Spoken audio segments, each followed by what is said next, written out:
Hello all, I'm live today. I'm going to do a few bits of organising now I'm up live. I'm just going to get my image up, so bear with me for a few minutes.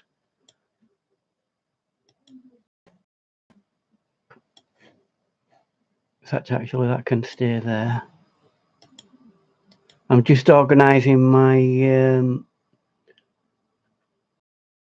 I won't be, right, because it's from a reference, this image.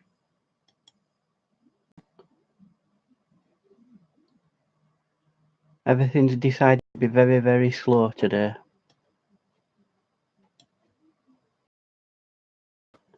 Beth.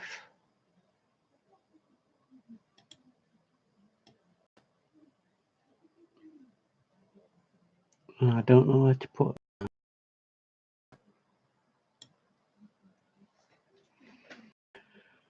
So what this is a drawing that I've done of Abba, and I'm going to watercolour paint it. This is set in, the photo itself was taken by Frank Sutcliffe in the early part of the 20th century, so it's got a bit of an oldie feel to it. And I'm going to do it in fairly crazy colours. Hey, Lauren. So what I need to do is make a start with it. So what you do more often than not with watercolour painting is get a block colour over it. Oh, by the way, this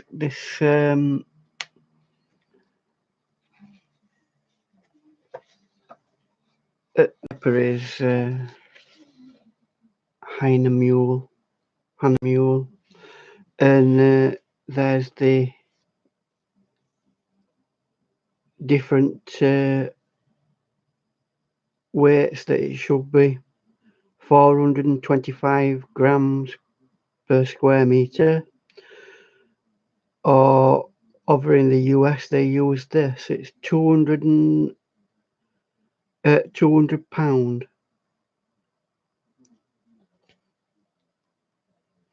and it's a 24 by 34 centimeters, which is, again, if you convert that, 9.94 by 12.5 inches.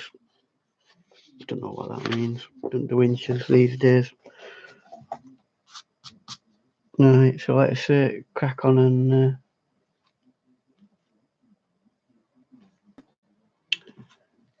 get on with this.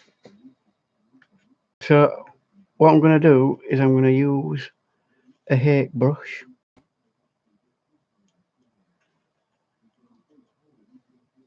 which is one of these, and I'm going to get plenty of water on it all the way around that area,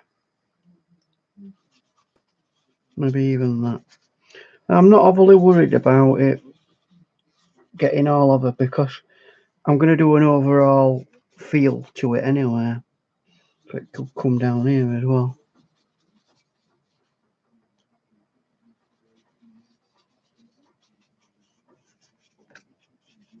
So that's roughly area I want to paint, and I'm going to get a pinky colour and add it into a bit of, I want a peachy colour really, so I want a red and a bit of yellow, and then we're going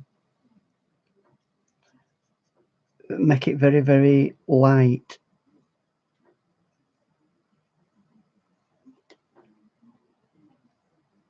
And that will be his first coat. There you go, that's it.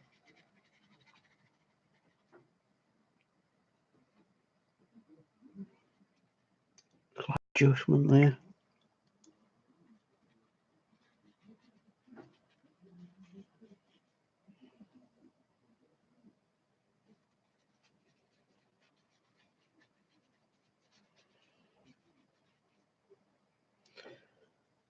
Get some other colours in now.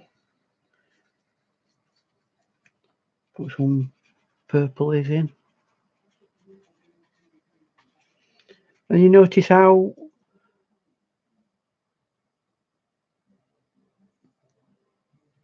they're all coming in. You notice how I'm being fairly haphazard with this. It doesn't really matter at this stage where you get your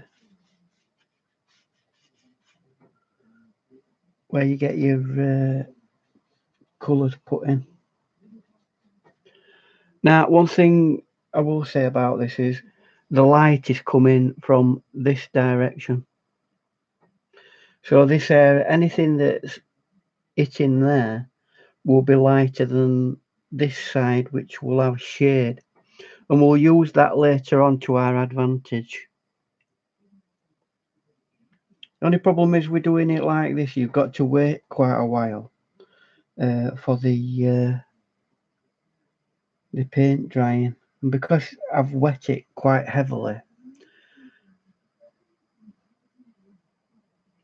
it might take quite a while to settle back down. Once you've got it to that kind of stage, and you've got some, you can tell I'm not going to be using overly realistic colours, by the way, but it don't matter because it's going to be a tonal value painting this. In the background, there's a very faded hill or something like that, but we'll bring that in later on once it's a bit drier.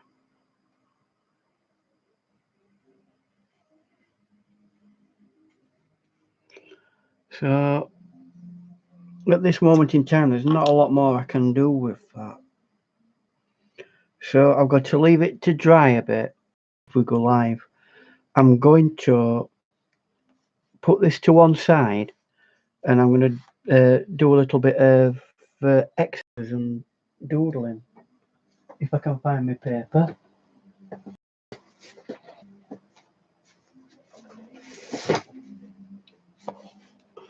That's something I've been can just draw on. No, I don't want to draw on that. That'll do. Bit of a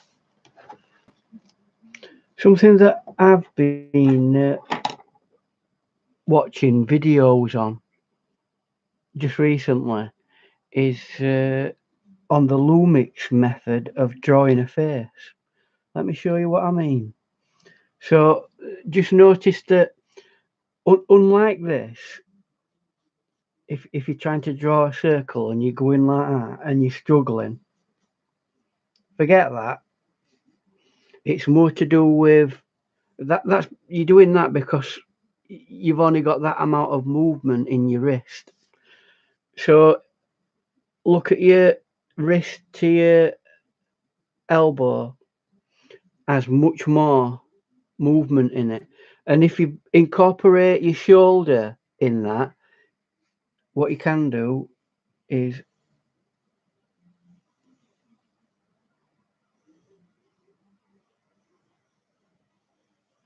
there you go. You get a much easier to do a circle like that. So that represents the head, and you put a line through that through centre, and then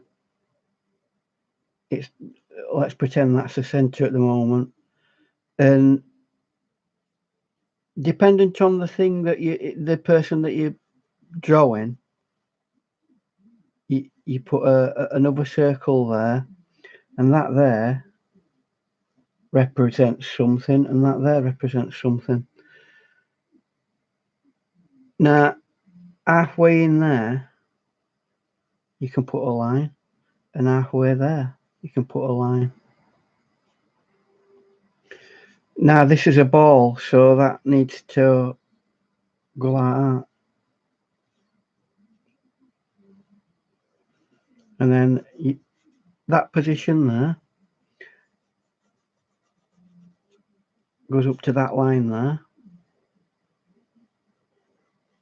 and that can come like that.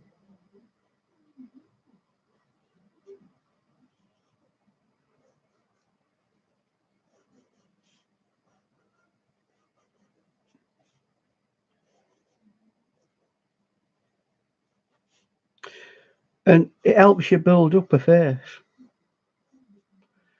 So you've got a face that's correctly proportioned.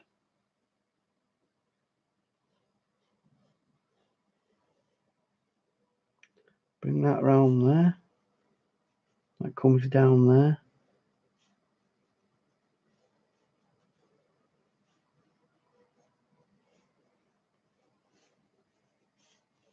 That will give you your position for your ear.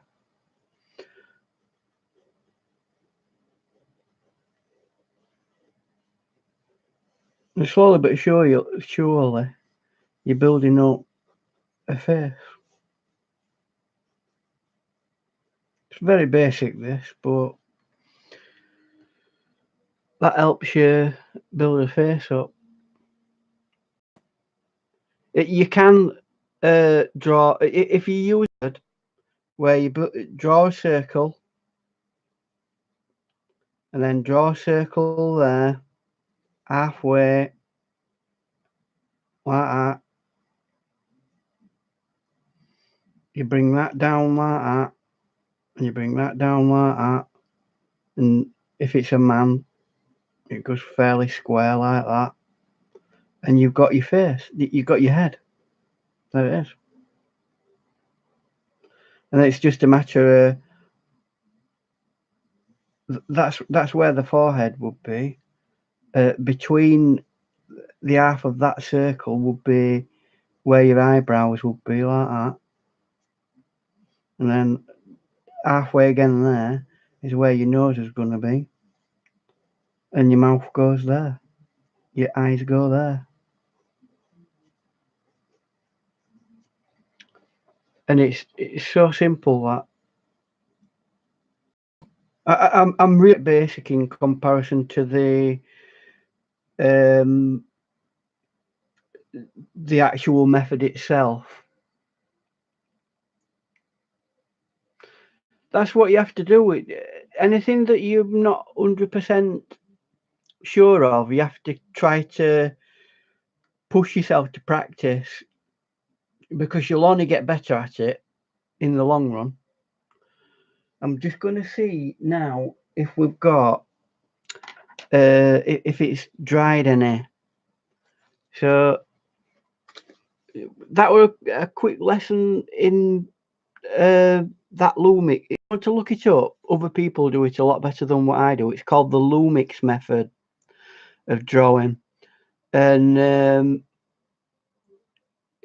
it is very good and well worth looking at if you want to learn to draw faces. So getting back to the main project, it's still not dry, but we'll go with it. It don't matter. So we're going to go down to slightly smaller, more accurate brushes now.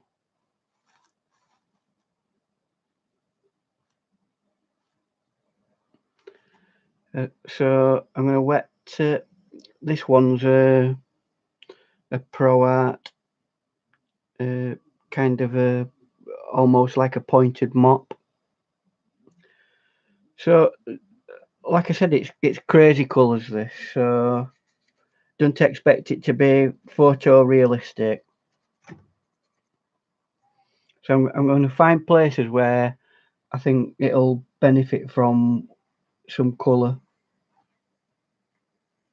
I really shouldn't be doing this in the while it's wet like this, but because I'm live,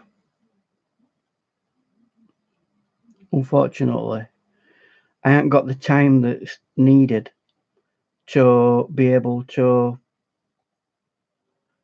let it dry. So I'm having to improvise here, really, in this sense. But it don't matter because I want it loose anyway.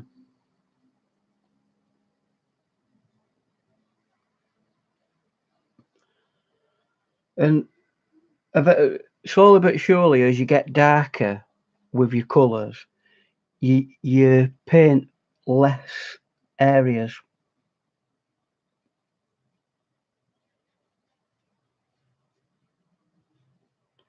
And I'm just starting to define certain key points on the building. Don't want to do too much because I don't want it to bleed into the sky too much. That. And we see there's a bridge there.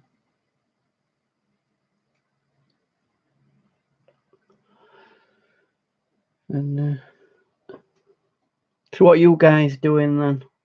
Are you all prepped for the celebrations and everything, or are you in last minute panic mode?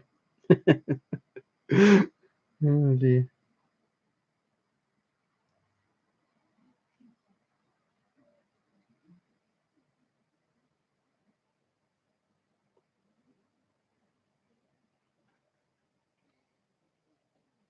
See if we can get some other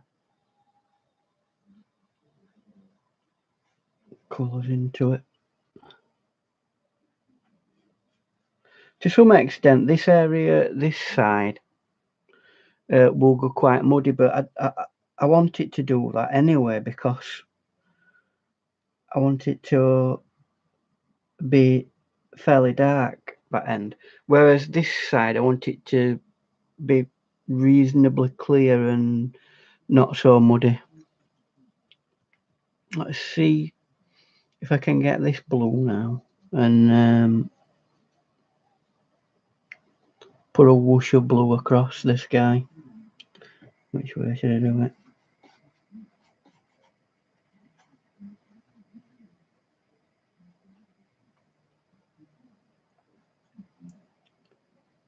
Most of this would be considered just initial washes. So, and then once you're happy with the all the colour that you've got in there, you literally do let it dry. And in fact, what I might do is I've got an heat gun, and I'm gonna put a bit of the heat gun over it at some point.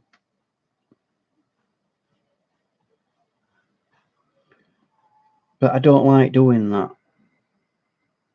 It's not what I consider to be best practice.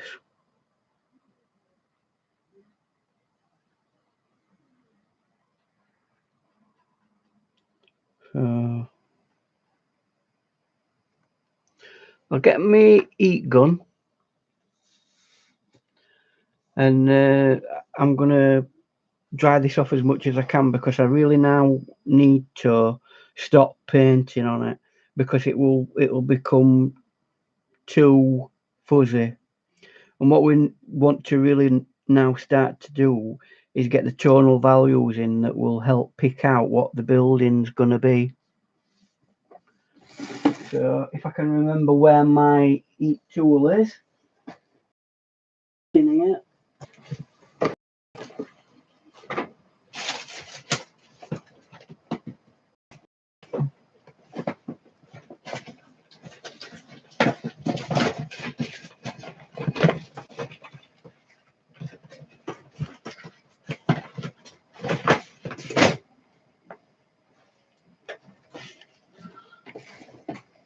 Okay, yeah, I've got a pink one because I went to a craft shop and that was the only colour they had.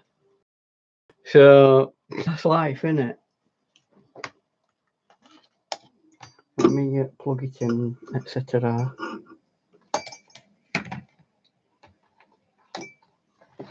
Whiskey, life and limb. But it doesn't even fit the thing.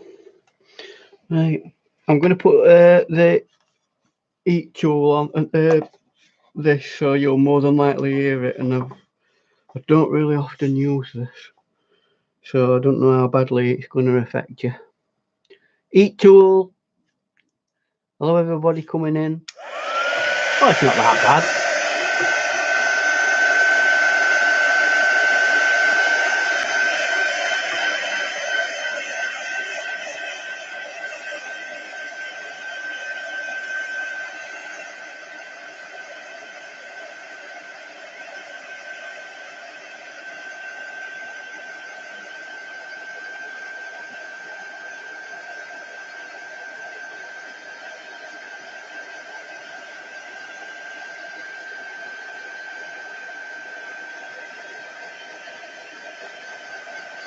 I'll just be a short while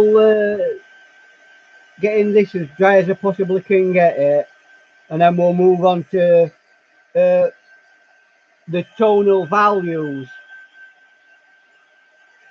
which is really the key part of the painting.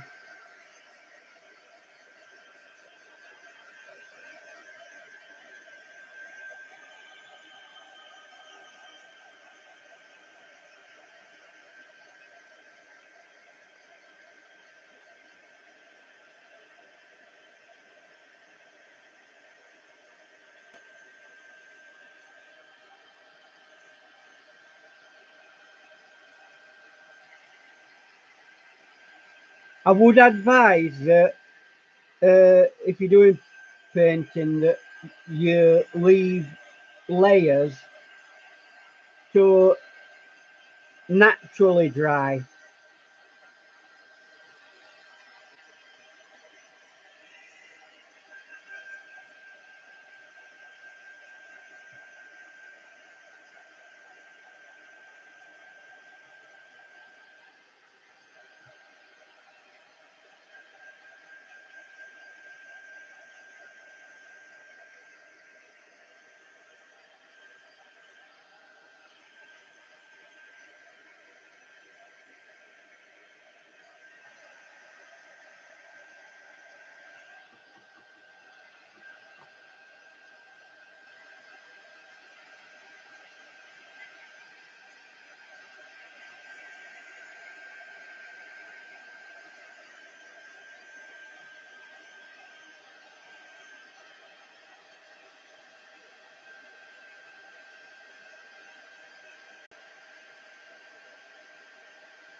Right, sorry about that, but unfortunately for this next level, you have to have it generally bone dry. So we'll move on to that section, which is getting the tonal values into the buildings and all the other sections. So how am I going to do that? I'm going to get browns. Hi, Chrissy. You all right? And I'm going to get blues. And we're going to, just remembering that this section here, that's where the light's coming from. That's where the light's hitting. So we don't want too many grey areas in that. We want most of the tonal value at this side. So I think that's what I'm going to do. I'm going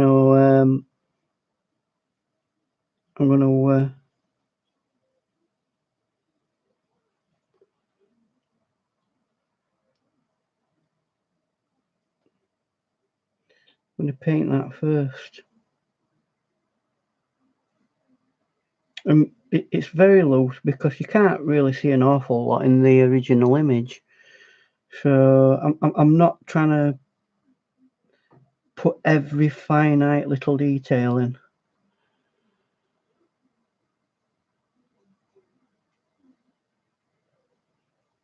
So this is the dock here at this side, and it has like lines going up like that, which is nice because it helps you with your sense of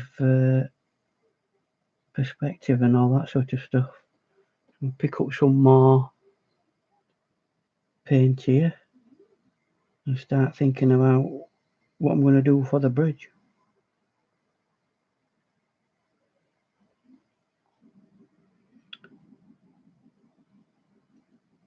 So it's slightly complicated, this bridge. And it will come down. I'm going to slightly dry that. There you go, like that. And that will be like that as well. And that's the same. That's the bridge part. And the bridge itself goes up like that to the centre. Like that. It's a very uncomplicated bridge, which is good for us. So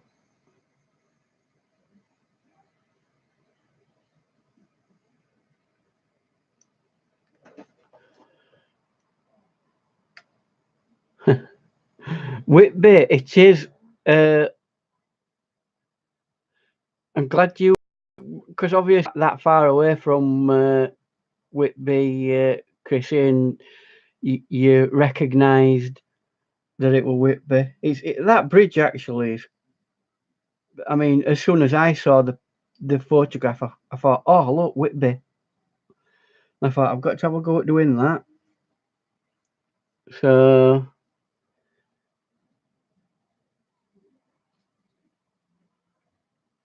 and really, the rest of the painting is actually more to do with getting these tonal values in, getting you to believe that it's three-dimensional.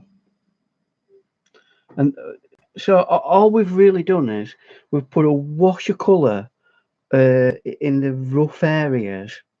We've not been highly detailed about that, and now we're picking out the details with tonal value. So I'm not 100% sure how long I'm going to be on with this, because obviously you guys, you've got a busy day. I mean, in some parts of the world, it's almost the 25th. You know, over in Australia, they'll be on the way to bed now. So I don't want to be taking too much of people's time. But I just wanted to come on and do this and show you a rough idea of how I structure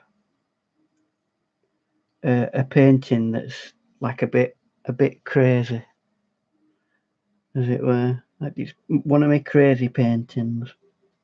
And with this tonal value in as well, don't just keep it one colour. You know, have a range of colours in it, and it makes it look a bit more natural. That.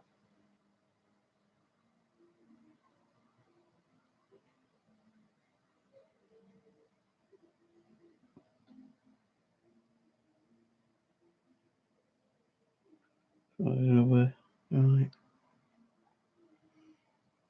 You can add and remove as you go.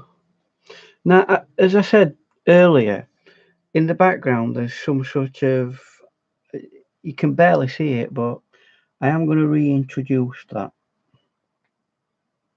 because it's something that's of interest. So I've got a split of orange and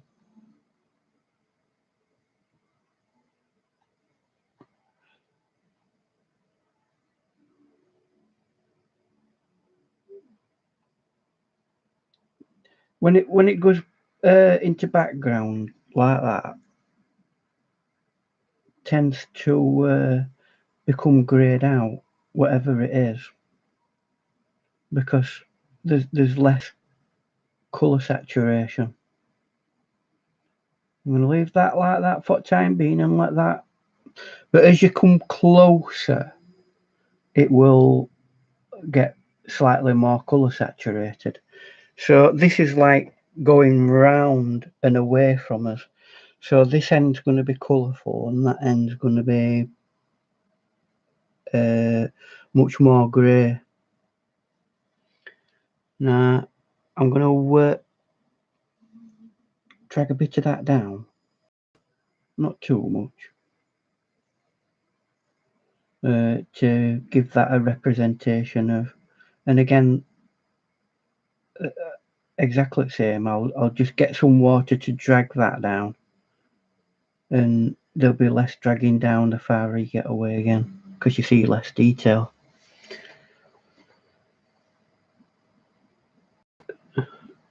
Let's do a little bit of dragging down round here.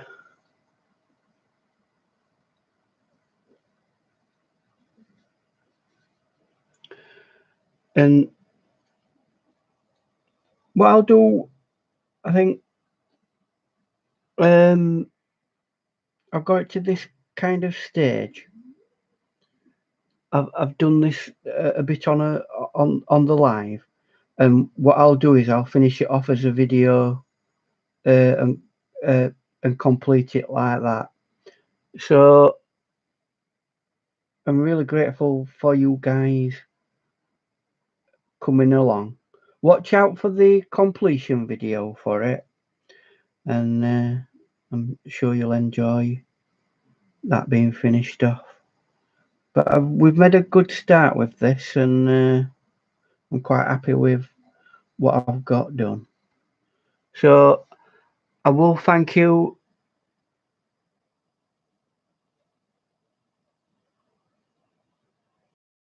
An adapter. I'm not right sure. However, I'm not right sure what adapter you mean.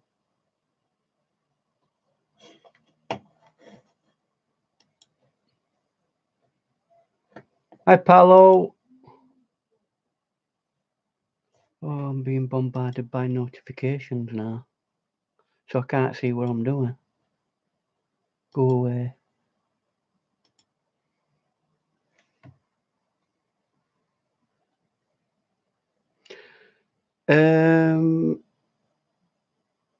Did you get an adapter, Ian, for the stream live? I'm not sure.